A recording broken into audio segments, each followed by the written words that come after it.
नमस्कार, मैं हूं अजय और आप देख रहे हैं महाबहस। सबसे पहले तो अफसोस हमारे पूर्व राष्ट्रपति डॉक्टर प्रणब दा नहीं रहे, लेकिन उनके जाने की वजह बनी कोरोना। अचानक जाने की वजह, अचानक वो हमें छोड़ गए। कोरोना के डंक से नहीं उबर पाए तमाम कोशिशों के बावजूद। और अब अनलॉक 4 गाइडलाइन जारी हुए हैं, लागू हो रही है कल से। मगर क्या ये अनलॉक में कौन अनलॉक हो रहा है, कोरोना या भीड़? ये सवाल इसलिए क्योंकि इस छूट का जैसे जैसे देश को खोलने की कोशिश हो रही है, प्रदेश को खोलने की कोशिश हो रही है एहतियात के साथ, मगर इसका इस्तेमाल जानलेवा हो रहा है, या फिर कहें कि जानलेवा इस्तेमाल की जिद दिखाई पड़ रही है। कहीं परीक्षा की आड़ में आंदोलन शुरू कर दिया जा रहा है, भीड़ को इकट्ठा किया जा रहा है। आप देख रहे हैं मेरे दोनों तरफ तस्वीरों में, कहीं पर जुलूस की शक्ल में लोग इकट्ठे हो जा रहे हैं, पत्थरबाजी कर रहे हैं, मारपीट कर रहे हैं, आने की जिद कर रहे हैं कि नहीं हम तो जुलूस निकालेंगे। तो क्या कोरोना को इतने हल्के में लेने का वक्त आ गया है क्या? जबकि कोरोना की रफ्तार बढ़ ही रही है। तो क्या आप बिना एहतियात के इस छूट को अगर हम लेंगे तो क्या हश्र होगा? आज बड़ा सवाल महाबहस में, लेकिन पहले यह रिपोर्ट। अनलॉक में धार्मिक जुलूस की जिद।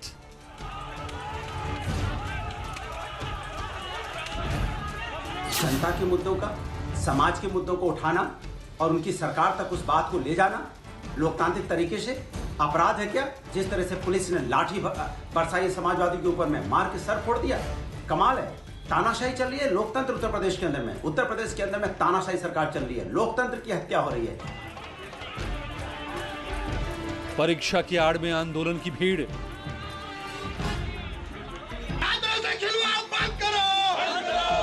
जेई और नीट की जो बात है, छात्र इकट्ठा हो रहे हैं, राजनीतिक दल इकट्ठा नहीं कर रहे हैं। इस तरीके की भाषा का उपयोग करना सत्ता समर्थित लोगों के द्वारा और राजनीतिक दल जो सत्ता चला रहे हैं, ये एक अक्षम्य अपराध की तरीके से। छात्र अपना हक मांग रहे हैं और आप कह रहे हैं कि राजनीतिक दल भीड़ इकट्ठी करा रहे हैं। ये अपने आप में शर्म की बात है। छूट की सहूलियत का जानलेवा इस्तेमाल। जान के साथ जहान भी जरूरी है, इसके लिए चरणबद्ध तरीके से अनलॉक किया जा रहा है। लेकिन अनलॉक के साथ साथ कोरोना चला गया है ऐसा नहीं है। जो लोग जेईई मेंस, एनईईटी की प्रवेश परीक्षा को अपनी राजनीति की पिपासा को शांत करने का तरीका मानते हुए सड़कों पर उतर रहे हैं। दरअसल वो लोग एक तरफ तो विद्यार्थियों के भविष्य से खिलवाड़ कर रहे हैं, उनके शैक्षणिक सत्र का नुकसान हो ऐसा चाह रहे हैं, साथ ही साथ अपने कार्यकर्ताओं को भी कोरोना जैसी महामारी के बीच में झोंक रहे हैं। अनलॉक कौन, कोरोना या भीड़? तो देश में तकरीबन 60,000 के आसपास नए मरीज हर रोज, और यूपी में भी तकरीबन 6,000 के आसपास नए मरीज हर रोज। अनलॉक 4 तो हो रहा है, मगर क्या भीड़ सड़क पर उतरने की इजाजत हम दे सकते हैं, या खतरा कहें तो ये उठा सकते हैं हम क्या? मेरे साथ जुड़े हुए हरीश श्रीवास्तव, बीजेपी के प्रवक्ता, अनुराग भदौरिया, समाजवादी पार्टी के प्रवक्ता, लेकिन मेरे साथ दो डॉक्टर्स जुड़े हुए, डॉक्टर शालिनी त्यागी और डॉक्टर के मिश्रा। उनके जरिए हम समझेंगे इसके उन पहलुओं को जिन्हें जानना बेहद जरूरी है, क्योंकि डर खत्म हो रहा है कोरोना से लोगों में, मगर डरने की जरूरत है। हमारे पूर्व राष्ट्रपति हमें छोड़कर चले गए, तमाम सुविधाओं के बावजूद, तमाम इलाज के बावजूद उन्हें बचाया नहीं जा सका। यूपी के हम अपने मंत्रियों को खो चुके हैं और हर रोज ऐसी मौतें बहुत सारी हो रही हैं। तो क्या हम लापरवाह हो रहे हैं? आइए मैं पूछता हूं, समझता हूं, अनलॉक 4 के शुरू होने से पहले हमें किन बातों को समझ लेना जरूरी है कोरोना को लेकर। सबसे पहले अनुराग भदौरिया, आप हमें समझा दीजिए कि क्या अब कोरोना का डर नहीं रहा? क्या अब छूट मिल गई है कि ताजिया निकालो, आंदोलन करो, सड़क पर उतरो, भीड़ लगाओ, अब सब ठीक है, कोई दिक्कत नहीं है? मैं आपकी बात को ही मान लूं, आपकी बात मान के कह रहा हूं कि पूरे देश में 33 लाख से ज्यादा कोरोना संक्रमित मरीज हो चुके हैं और हर रोज 60, 65, 70 हजार पूरे देश में हो रहे हैं। उत्तर प्रदेश की बात करें तो 2 लाख से ऊपर यहाँ कोरोना मरीज हैं और हर रोज आप देख लो 5-6 हजार की संख्या में आ रहे हैं। 3 हजार से ऊपर की मौतें हो चुकी हैं। तो हम चाहते हैं कि आगे इससे कोई संक्रमण ना फैले, क्योंकि 25 लाख स्टूडेंट जब अपेयर होंगे तो 25 लाख के साथ में आपको पता है नॉन टीचिंग स्टाफ लगता है कम से कम 10 से 12 लाख और उतने ही अभिभावक उनके साथ निकलेंगे। मतलब 50 लाख लोग उस दिन होंगे बाहर और एक साथ 50 लाख लोग होंगे। और जबकि टीचर भी कह रहे हैं, नॉन स्टाफ भी कह रहा है, स्टूडेंट भी कह रहा है कि मत बढ़ाओ कोरोना का और संक्रमण ना बढ़े। इसकी बात हम कह रहे हैं ना लोकतंत्र तरीके से। इसी बात को हम सरकार से कहने जा रहे हैं, लोकतांत्रिक तरीके से कहने जा रहे हैं। हम ज्यादा संख्या में भी नहीं जा रहे क्योंकि आप इस तरह का हमारे पर टैग ना लगाओ और उसके बाद आप लाठियां बरसा देते हो, सर फोड़ देते हो। ये आपने क्या समझ रखा है? ये लोकतंत्र में अपनी बात नहीं कह सकते, ये नहीं बता सकते कि कोरोना से सब यहाँ 50 लाख लोग बाहर आएंगे तो क्या संक्रमण फैलेगा। और हम जानते हैं सरकार की व्यवस्था क्या होती है। तो आपके पास वजह है कि आप सड़क पर उतरे और भीड़ कम थी या ज्यादा थी वो तस्वीरें बोल रही है, मैं कुछ नहीं बोलूंगा। हजारों किलोमीटर अनुराग जी, मैं कुछ नहीं बोलूंगा, तस्वीरें बोल रही हैं कि भीड़ कम थी या ज्यादा थी जब आप सड़क पर उतरे तो। नहीं, देखिए इसमें सवाल तो ये है क्योंकि हम लोकतांत्रिक तरीके से देश में रहते हैं और जनता की आवाज उठाना मेरा अधिकार है। अगर कोरोना संक्रमण उठाना होगा, हमारी होती है, नहीं तो लोकतंत्र चलेगा कैसे? हो जाती है सरकार, अपनी जिम्मेदारी कहां लेना चाहती है? सरकार जिम्मेदारी लेती तो जेईई एग्जाम। आप ही की बात मैं आपसे पूछता हूं अनुराग भदौरिया जी कि क्या कोरोना ना फैले, आप इसलिए कह रहे हैं कि इम्तिहान को रद्द कीजिए और सड़क पर भीड़ लेकर उतर आइए, यही कहने। सरकार की ताकत आपको अपराधियों पे नजर नहीं आती। लगातार चोरी, डकैती, लूट, मार, बलात्कार, अपहरण बढ़ता चला जा रहा है। हर रोज हत्या हो रही है, एक दिन में 14, 15 हत्या हो जा रही है। महिला के अत्याचार पे हमारा उत्तर प्रदेश नंबर 1 हो गया है, उसको आप नहीं रोक पा रहे हो। लेकिन अगर हम आपसे कोई बात कहने जाएंगे तो वहां तो लाठी बरसाने लगते हो। चलिए जवाब दीजिए आप भाई हरीश श्रीवास्तव जी, मैं डॉक्टर्स के पास जाऊं।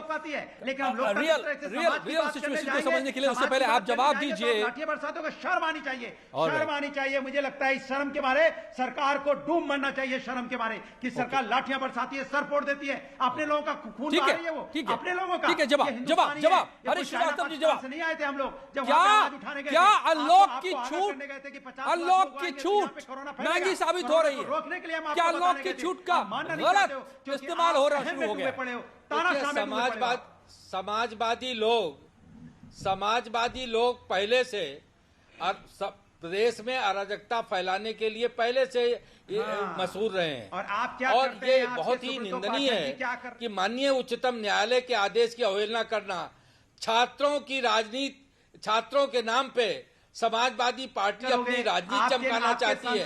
समाजवादी पार्टी को लोगों को मालूम होना चाहिए कि प्रदेश की जनता ने इसी व्यवहार के चलते समाजवादियों को एकदम किनारे कर दिया और समाजवादी लोग पूरे प्रदेश को जंगल राज में बनाना चाहते हैं। ऐसे समाजवादियों को पूरा 22 में उत्तर प्रदेश की जनता करारा जवाब देने वाली है।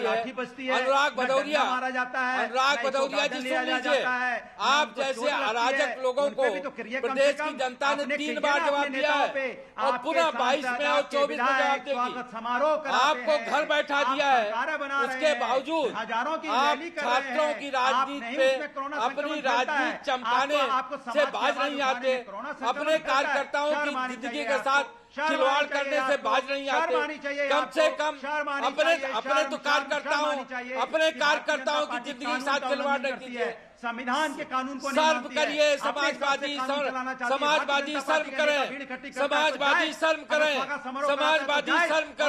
अनुराग भदौरिया शर्म करें, समाजवादी शर्म करें, अनुराग भदौरिया शर्म करें, अनुराग भदौरिया शर्म करिए, अनुराग भदौरिया शर्म करिए, अनुराग भदौरिया शर्म करिए, अनुराग भदौरिया शर्म करिए, अनुराग भदौरिया को भी बोलने दीजिए, अनुराग भदौरिया शर्म करिए, अनुराग भदौरिया शर्म करिए। भेजेंगे उनके पर ये अनुराग भदौरिया कभी चुप होता है? ये अनुराग भदौरिया कभी चुप रहता है? ये खुद बोलेगा और उसके बाद दूसरे को अपनी बात नहीं रखने देगा। ये जो इनकी स्टाइल है ये नहीं चलने वाली। समाजवादी पार्टी लोग लाठी अनुराग भदौरिया आपके ही रूप में आपको जवाब मिलेगा। आप ये मत समझिए कि आप अराजकता फैलाओगे। डॉक्टर्स को आपकी अराजकता, अगर आप नहीं समझने को तैयार हैं कि मैं क्या सवाल उठा रहा हूं तो डॉक्टर्स को सुन लीजिए। Let me bring in the experts. उनको जो लड़ रहे हैं, जो लड़ रहे हैं इस बीमारी से, जो हमें बचाने की हर मुमकिन कोशिश कर रहे हैं, Anurag Bhadauria ji, Harish Shrivastava ji, please please allow them, allow the doctors, हमें डॉक्टर्स को समझाने दीजिए, डॉक्टर्स हमें बताएं कि हमें क्या करना चाहिए। डॉक्टर शालिनी त्यागी प्लीज हमें बताइए। अनलॉक 4 में हम लोग एंटर करने जा रहे हैं कल से, मगर अनलॉक 3 तक का जो एक्सपीरियंस बता रहा है कि जैसे जैसे छूट मिलती जा रही है उसका इस्तेमाल कैसे कैसे होने लग गया है, यह हम देख रहे हैं तस्वीरों में। क्या यह खतरा हम उठा सकते हैं? क्या वो वक्त आ गया है? आवाज मैं क्या जवाब दूं आपके सवाल का? Yes ma'am please. अच्छा, देखिए, इसमें कोई दो राय नहीं है,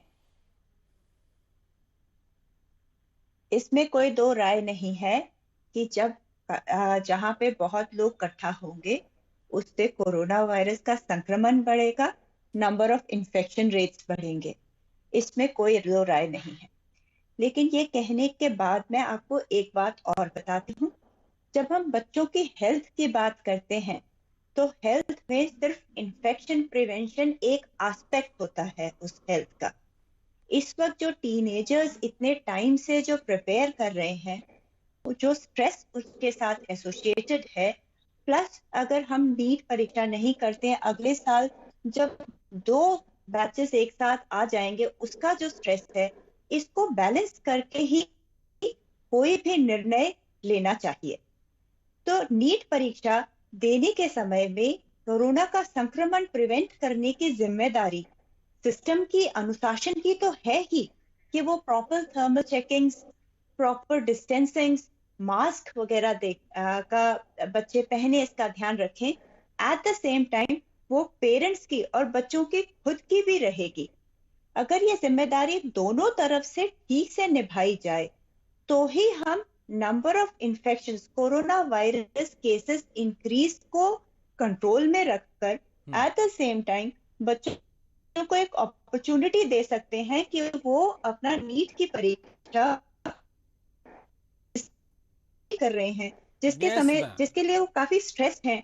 जो 2/3 लोगों ने जिसके लिए अपने वो फॉर्म्स डाउनलोड किए, एडमिट कार्ड्स डाउनलोड किए, जिसका मतलब है कि वो सहमति दे रहे हैं अपीयर होने की, तो उनको एक अच्छा एनवायरनमेंट देकर प्रॉपर तरीके से दिया जा सकता है। ओके। दूसरी चीज, जो बच्चे ट्रांसपोर्ट में उनको पॉसिबिलिटी ऑफ इन्फेक्शंस रहती है, ये सारी चीजें तो डेफिनेटली है ही। नंबर ऑफ इन्फेक्शन तो बढ़ेगा ही। यस, नंबर ऑफ इन्फेक्शन बढ़ सकता है भीड़ जमा होने से, लेकिन अगर एहतियात बरती जाए तो ये मुमकिन है कि छात्रों को इम्तिहान नहीं देने का जो स्ट्रेस होगा उससे बचाया जा सकता है और बीमारी से भी। ये राय है डॉक्टर शालिनी त्यागी का। अनुराग जी, घबराइए नहीं, ऐसा मत सोचने लगे कि आपका पॉइंट गलत हो गया, आपका आंदोलन गलत हो गया, आपका मुद्दा गलत हो गया। मैं आपके पास आऊंगा। Allow the experts to elaborate. अभी एक्सपर्ट्स हमारे पास है। 50 लाख लोग निकलेंगे, 50 लाख लोगों की रहने की व्यवस्था कहां है? इससे ज्यादा लोग डेली निकल रहे हैं सर। इस देश में बहुत बड़ा मुल्क है, करोड़ों लोग निकल रहे हैं बाहर डेली। हम लोगों ने कई बच्चों के साथ देश को अनलॉक करने की भी वजह है, राज्य सरकारें सहमत हुई है। ओके, डॉक्टर के मिश्रा प्लीज, डॉक्टर के मिश्रा। ओके, ठीक है Anurag ji, I am coming to you. मैं आ रहा हूं दोबारा आपके पास, चिंता मत कीजिए। डॉक्टर के मिश्रा, नहीं, मैं आज ये समझने की मैं कोशिश कर रहा हूं doctor Mishra, it's not a political debate, it's a debate कि क्या हम किस मोड़ पर खड़े हैं। We lost our ex president because of covid, we could not save him. Doctor Pranab Mukherjee नहीं बचा सके हम, और 60,000 के करीब हर रोज नए मरीज आ रहे हैं। यूपी की बात करूं तो तकरीबन 5,000 के आसपास हर रोज। क्या हम अनलॉक कर रहे हैं? मजबूरी है, इकोनॉमी नहीं तो बैठ जाएगी तो क्या खाएंगे? मोर्टेलिटी बढ़ जाएगी अगर जीडीपी घटती चली गई तो, उसी से कोविड से ज्यादा। लेकिन क्या हम भीड़ इकट्ठा करने की छूट ले सकते हैं अभी? क्या हमें एहतियात भूल जाना चाहिए? क्या हमें कोविड से डर छोड़ देना चाहिए? क्या वो वक्त आ गया है? Doctor Mishra please. तो ये बात भारतीय जनता पार्टी के नेताओं से पूछे ना। सर डॉक्टर को सुन लीजिए ना आप पहले। लोकतंत्र यह भी कहता है कि सबकी सुनिए। या doctor Mishra please.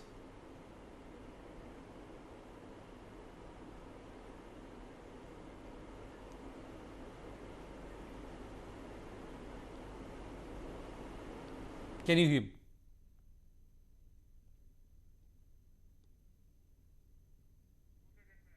Doctor Mishra can you hear me? आप सुन पा रहे हैं क्या मुझे? नहीं।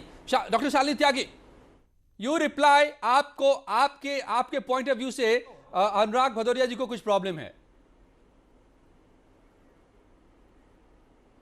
ओके डॉक्टर मिश्रा को मुझे सुनाई दे रहा है लगता लेकिन है बहुत कि, डिले। मतलब डॉक्टर मिश्रा आप अपनी भदौरिया बात जी, रखते रहिए प्लीज। आप मेरी बात से रुकिएगा मत, प्लीज कंप्लीट।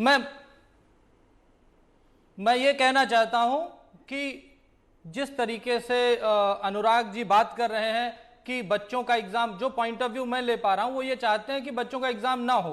एक तरफ तो हम अनलॉक 4 की तरफ जा रहे हैं, या तो भदौरिया जी आपकी पार्टी पूरे अनलॉक को विरोध करे, या तो फिर पूरे अनलॉक को नहीं होने की बात की नहीं। डॉक्टर साहब मेरी बात Anurag ji please, Anurag ji please, Anurag ji please, Anurag ji please, Anurag ji please, आप अनुराग जी बोलने दीजिए। अनुराग जी प्लीज, वो पॉलिटिकल पार्टी से प्लीज मेरी बात करना चाह रहे हैं प्लीज। अनुराग जी उनको अपनी बात पूरी करने दीजिए।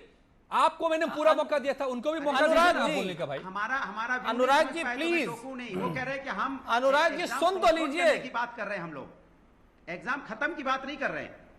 ठीक है आप अपनी बात रखिएगा, दोबारा मैं आ रहा हूं आपके पास। आप डरिए मत कि आपकी बात गलत साबित हो गई। डॉक्टर के मिश्रा या प्लीज कंप्लीट। की बीमारी है, वो दूसरे को नहीं बोलने देना चाहते। मेरा ये मानना है, अरे आप मेरा सर मेरा ये मानना है कि जो एग्जाम हो रहे हैं, अगर अनलॉक 4 में हम जा रहे हैं, हमारा देश अनलॉक के प्रोसेस में लगा हुआ है, हम लोग मेट्रो चलाने की बात कर रहे हैं, हम मेट्रो चलाने की बात कर रहे हैं। यस सर या तो मैं बोल लूं या आप लोग बोल लें, फिर मैं आप बोलिए, अभी कोई नहीं बोल रहा है। You continue please sir, you complete. Doctor Mishra please. Sir मेरा ये मानना है मेरा ये मानना है कि एज ए डॉक्टर मुझे लगता है कि जिस तरीके से हमारे देश में अनलॉक का प्रोसेस चल रहा है, यानी कंट्रोल्ड फॉर्म में पब्लिक मूवमेंट को अलाउ किया जा रहा है, वो इसलिए किया जा रहा है कि चीजें धीरे धीरे अपने काम पे वापस लौटें, लेकिन प्रिकॉशन एंड प्रोटेक्शन के साथ। जब हम हवाई जहाज चला सकते हैं, जब हम मेट्रो चलाने की बात कर सकते हैं, जब हम मार्केट खोलने की बात कर सकते हैं, जब हम जिम चलाने की बात कर सकते हैं, जब हम होटल खोलने की बात कर सकते हैं, और इस पे अगर विपक्ष को कोई समस्या नहीं होती है, तो बच्चों के एग्जाम को डिले कराने के लिए मुझे नहीं लगता कि कोई पर्पस होना चाहिए। मेरा यह पर्सनल ओपिनियन है कि यह एक पॉलिटिकल मुद्दा बनाया जा रहा है बच्चों को आगे रख के, तो इसमें बच्चों को पॉलिटिकल मुद्दा ना बनाया जाए। 80% से ज्यादा बच्चों ने फॉर्म को डाउनलोड कर लिया है। इससे यह पता चलता है कि 80% छात्र चाहते हैं कि एग्जाम हो जाए। आप एक स्टूडेंट के मेंटल स्ट्रेस को समझिए। पिछले 4 महीने से वो लॉकडाउन में सिर्फ इस एग्जाम की पढ़ाई कर रहा है, और वो सिर्फ इसलिए पढ़ रहा है कि उसका सेशन ना खराब हो जाए, डिले ना हो जाए। अगर हम इसको पोस्टपोन करने की बात करते हैं, यानी कि अगला वो स्ट्रेस 6 महीने तक और झेलेगा, तो मुझे लगता है कि जो नीट का डिसीजन है और जो इतनी बड़ी बड़ी परीक्षाएं हो रही हैं, सभी बच्चे पढ़े लिखे हैं, उन्हें मालूम है कि प्रोटेक्शन क्या होता है, उन्हें मास्क के साथ आना चाहिए, सैनिटाइजेशन साथ में रखना चाहिए। सारी पॉलिटिकल पार्टी, पक्ष या विपक्ष दोनों मिलकर के प्रॉपर जो गाइडलाइंस है उसको इंप्लीमेंट कराने की बात करे, ना कि परीक्षा को डिफर कराने की बात करे। पहली बात ये हुई। दूसरी बात, ये बात डॉक्टर त्यागी ने जो कहा कि अगर अनकंट्रोल्ड भीड़ अगर होगी, तो ऑब्वियसली अनकंट्रोल भीड़ होगी तो चीजें फैलेंगी, वायरस फैलेगा। इसीलिए controlled with all the precaution, sanitisation and mask. और ये बड़ी बात आपने कह दी। यही फर्क है अनुराग भदौरिया जी, यही फर्क है कि एग्जाम कंट्रोल तरीके से कराने की जिम्मेदारी सरकार की है और दावेदारी है। आप जब सड़क पर उतरते हैं तो अनकंट्रोल क्राउड के साथ जो तस्वीरों में दिखाई दे रही है, कोरोना आप फैला रहे हैं। कोरोना के नाम पर, कोरोना कंट्रोल के नाम पर कोरोना आप फैला। सरकार की दावेदारी, ताजिए की भीड़ देखिए, बोलिए जरा ताजिए पर बताइए। ताजिए को लेकर सड़क पर, विरोध को लेकर सड़क पर, कोरोना यहां से फैलता है। दावेदारी इतनी होती है कि सरकार ने जब लॉकडाउन किया था तब हजारों केवल मास्क से हो सकता है। बेचारे पैदल चले गए, आप बस और ट्रेन मुहैया नहीं करा पाए। और अभी जब बीएड का एग्जाम हुआ था तो कैसे बच्चे आए थे, आपने देखा नहीं होगा, विजुअल उसका भी चला दो। बीएड का एग्जाम करवाया था, बच्चे कितने संक्रमित हुए, किस तरह से आए थे। सरकार क्या व्यवस्था कर पाती है? क्या सरकार ने व्यवस्था कर ली कि अगर सरकार बता दे कि उसने व्यवस्था कर ली? सरकार एक व्यवस्था नहीं करती है, ये बातें बना रही है अपनी ईगो सेटिस्फाई करने के लिए। मैं सरकार से पूछना चाहता हूं कितनी बसेस लगा रहे हैं? 100-100 किलोमीटर तक गरीब बच्चों की बात हो रही है, अगर रईस बच्चों की बात नहीं हो रही यहाँ पे। गरीब बच्चा 100 किलोमीटर कैसे जाएगा, जरा बता दीजिए आप। 60 किलोमीटर अपने सेंटर तक कैसे जाएगा? ये अनकंट्रोल भीड़ होगी क्योंकि सरकार रिस्पॉन्सिबिलिटी लेती नहीं है, बातें करती है। अगर रिस्पॉन्सिबिलिटी लेती तो आपने, अगर आपसे ही हम पूछ लें बात, तो आज अपने लॉकडाउन किया था तो कैसे हजारों किलोमीटर लोग रोड, हजारों लाखों लोग रोड पे कैसे दिखाई दिए? कैसे दिखाई दिए लाखों लोग रोड पे? कैसे बिना बस के चले, पैदल चले हजारों किलोमीटर? क्यों नहीं सरकार ने ट्रेन और बस मुहैया करा पाई? ये सरकार की नियत नहीं होती है, सरकार सिर्फ राजनीति करना चाहती है। इसलिए कहना चाहते हैं हम, हमारी राजनीति नहीं है उसमें, हम बच्चों का भविष्य देखना चाहते हैं। अरे श्रीवास्तव, जवाब क्या आपने जिम्मेदारी ली है कंट्रोल तरीके से बचाव के साथ इम्तिहान कराने की? क्या आप कर पाएंगे ऐसा? कंट्रोल करना इनकी जिम्मेदारी कहाँ है? हमने पूरी जिम्मेदारी ली है। स्वागत समारोह का भी इंतजाम पूरी जिम्मेदारी के साथ हुआ, पॉलिटेक्निक का भी इंतजाम पूरी जिम्मेदारी के साथ हुआ, और सुन लीजिए अन्ना भदौरिया प्लीज, आप जवाब तो लीजिए जो सवाल उठा रहे हैं। 70% लोग, आप बोलते ही रहेंगे तो कैसे जवाब मिलेगा? अगर रिकवरी रेट है तो वो सरकार के काम के ही कारण है, समाजवादी पार्टी की अराजकता के कारण नहीं। सरकार ने काम किया है, तब आज 78% रिकवरी रेट कोरोना का है। और आज ही श्रीमान अनुराग जी, बच्चों के भविष्य के साथ राजनीति मत करिए। बाथरूम की व्यवस्था नहीं है, बेड की व्यवस्था जनता के बीच जाइए, हॉस्पिटल में राजनीति बच्चों के भविष्य के साथ मत करिए, छात्रों के भविष्य के साथ मत करिए। 78% 80% रिकवरी रेट है, बच्चों आपकी बात को कोई सुनने वाला नहीं है। सब लोग ठीक हो करके कोरोना के सारे सुनिए एक बात सुनिए अनुराग भदौरिया। अच्छा एक बात सुनिए अनुराग भदौरिया। ओके अनुराग जी सुनिए, बच्चों ने खुद अपना एडमिशन कार्ड डाउनलोड किया है। सवाल करना पड़ेगा पहले। अनुराग जी, बच्चों ने खुद अपना admission card Anurag ji sir, इसलिए छात्रों पे आप लोग खिलवाड़ मत करिए। अनुराग भविष्य जौनपुर में ताजिया की, मेरा ये मानना है जौनपुर में ताजिया की भीड़। अनुराग लीजिए डॉक्टर अनुराग भदौरिया, ताजिया का जुलूस जौनपुर में, कानपुर में, हरदोई में, और मारपीट, नहीं रोकोगे तो मारपीट, ये जिद कैसी है? क्या इससे कोरोना नहीं फैलेगा? जिम्मेदारी किसकी है? सरकार की नहीं है, सरकार की जिम्मेदारी नहीं है। सरकार झुंझुना बनाने के लिए बैठी है क्या? सरकार की कानून हाई कोर्ट तक ने कह दिया कि मत करो, मत जुलूस निकालो, न्यूज बने, फिर सरकार की जिम्मेदारी कौन सी जिद है? ये कहाँ है? प्रशासन कहाँ है? आप प्रशासन फेल हो रहा है, इसलिए कह रहे हैं उत्तर प्रदेश की पुलिस, उत्तर प्रदेश का कानून, उत्तर प्रदेश की जिम्मेदारी है। कोई कानून व्यवस्था को मेंटेन नहीं कर पाती है। अगर ताजिया निकला है, अगर कानून का कोई तोड़ रहा है तो आपने क्यों नहीं कार्रवाई की? कराने का ऑर्डर दिया, इसके मतलब आप करो वहाँ पे, कमिश्नर को सस्पेंड करो। धरना प्रदर्शन कानून रखा हुआ है, क्यों आपने वहाँ प्रशासन वहाँ पे प्रॉपर काम क्यों नहीं करता? अच्छा प्रशासन काम नहीं करेगा तो विपक्ष की जिम्मेदारी? वाह भाई वाह, वाह रे प्रभु, माफ करो मुझे। तो यहाँ सीएम किस लिए है? यहाँ डिप्टी सीएम दो किस लिए है? यहाँ पे होम सेक्रेटरी आप कह रहे हो कि लाठी चलाया है, एसएसपी तब तो आप कह रहे हो कि लाठी चलाया प्रशासन ने। जब आप कानून अनुराग जी, तब तो आप बोल रहे हैं कि लाठी चलाया, सिर्फ वोट दिया, पता चल गया कि शासन की जिम्मेदारी थी, आपकी कानून काम नहीं, तब ये बात क्यों कह रहे हैं? अपराध बढ़ा है, कभी चोरी डकैती, हत्या, लूट मार, अपहरण, डकैतियां बढ़ी है, क्योंकि आपके बस की बात नहीं है। प्रभु आपके बस की बात नहीं है। अब जोर से नारा लगा दो, जोर से बोलो। अनुराग ओके पता नहीं अनुराग भदौरिया आप क्या कहना चाह रहे हैं? क्या आप कहना चाह रहे हैं कि जैसे कभी गोलियां चली थी अयोध्या में, समाजवादी पार्टी अराजकता का जंगल राज बनाती है? मुझे नहीं समझ में आ रही है बात। मैं उस जिद की बात कर रहा हूँ, मैं कोविड को फैलने से रोकने की बात कर रहा हूँ।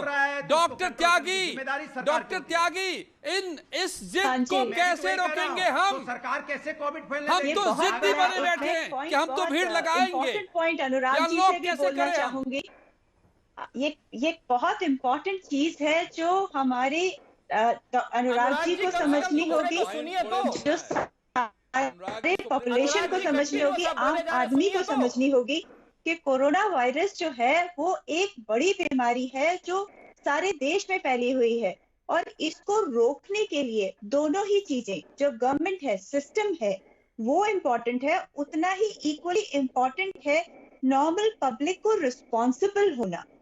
तो ये चीज अगर हम सोचें कि सिस्टम अकेला कर देगा तो भी नहीं होगा, पब्लिक अकेला कर दे तो भी नहीं होगा।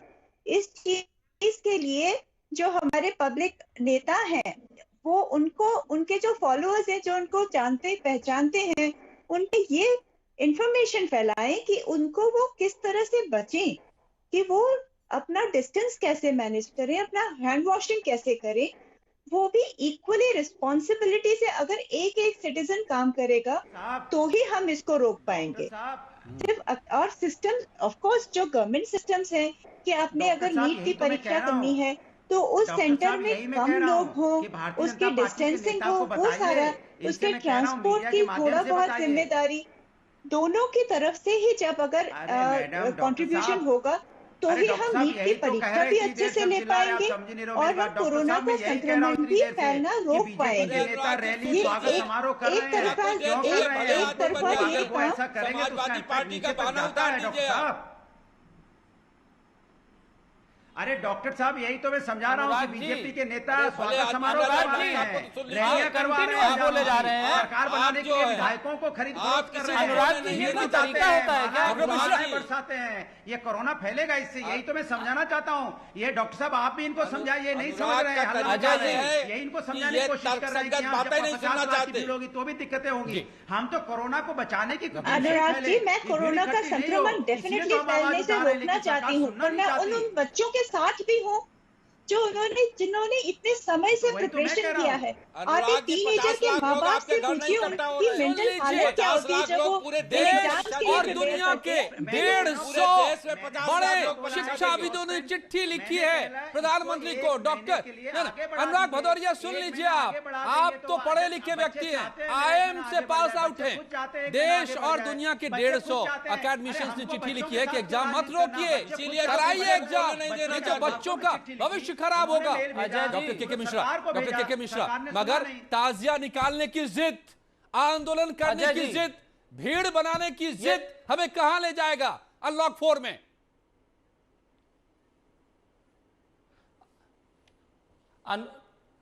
अजय जी, अनुराग जी का काम, अनुराग जी प्लीज आप चुप हो जाएंगे? Anurag ji you complete sir. Anurag ji आप कंटिन्यूअस बोलते जाएंगे तो क्या होगा? इस तरह से मैं भी बात कर सकता हूं। अनुराग जी पता नहीं किस तरह से आप बात कर रहे हैं, एक प्रवक्ता की तरह बात कीजिए। जब से देखिए तब से कंटिन्यूअस बोले चले जा रहे हैं आप। मैं भी उस तरह से बोल सकता हूं जैसे आप बोल सकते हैं। समझ में नहीं आ रहा आपको? कंटिन्यूअस बोले जा रहे हैं। आप डिबेट करने आए हैं, आप अपनी पार्टी के बारे में रिप्रेजेंटेशन देने आए हैं। मीटिंग करेंगे, नहीं फैलता और मुझे चुप कराने कंटिन्यूअस बोले चले जा रहे हैं, कंटिन्यूअस बोले जा रहे हैं। आप बीजेपी के प्रवक्ता हो सकते हैं, आपको बीजेपी की चापलूसी करनी चाहिए। आपको शर्म नहीं आ रही? आप किस पार्टी को रिप्रेजेंट कर रहे हैं? नहीं बोल पा रहे कि बीजेपी के नेताओं ने रैलियां क्यों अनुराग भदौरिया जी, बीजेपी के नो, नेताओं ने दिस इज मीडिया नॉट क्यों अलाउड। बीजेपी ये के अलाउड नेताओं ने नहीं सरकार क्यों है। आप तहमत लगाएं डॉक्टर के ऊपर में, ये हम अलाउड नहीं करेंगे। समाजवादी क्या बात कर रहे हैं? गलत बात ये अनुराग भदौरिया कर रहे हैं। आप हरीश जी को खरीद रहे हैं, डॉक्टर के मिश्रा को मत नहीं बोल सकते। ये कोई तरीका होता है? एंकर बार-बार बोले जा रहे हैं, समाजवादी पार्टी का कैरेक्टर यही है, जिस तरह से अराजकता अनुराग भदौरिया कर रहे हैं। डॉक्टर के मिश्रा प्लीज, आप final comment from you sir, final comment doctor के मिश्रा प्लीज। सबकी आवाज बंद। डॉक्टर के मिश्रा, ओनली डॉक्टर के Mishra please, your final comment. कि अनुराग जी जिस तरह से बात कर रहे हैं, इस तरीके से ये बच्चों को केवल एक पॉलिटिकल टूल बना करके यूज करना चाहते हैं। और इनका यह मानना है कि जो भी इनको विरोध करता है वो बीजेपी को सपोर्ट करता है। ये बिल्कुल गलत है। बच्चों का हित केवल इसमें है कि एग्जाम होने चाहिए, टाइम पे होने चाहिए, और कोरोना वायरस के लिए सबसे जरूरी है मास्क। सारे बच्चे मास्क लगाएं, सैनिटाइजेशन करें। तो ये कि अगर कायदे से अनलॉक का मतलब यही है जो डॉक्टर के मिश्रा और डॉक्टर शालिनी त्यागी हमें बता रही हैं कि हम घर में बैठे नहीं रह सकते हमेशा के लिए, हमें देश को चलाना होगा, काम को आगे बढ़ाना होगा, मगर इसीलिए अनलॉक है, मगर एहतियात के साथ, कंट्रोल्ड तरीके से, पूरी तरह से सावधानी बरतते हुए, ना कि भीड़ लगाकर। तो अनलॉक 4 का मतलब यही है, समझ लीजिए। राजनीति वाले जो कुछ बोलते रहो, लेकिन हमें करना सब कुछ है, मगर सावधानी के साथ। धन्यवाद।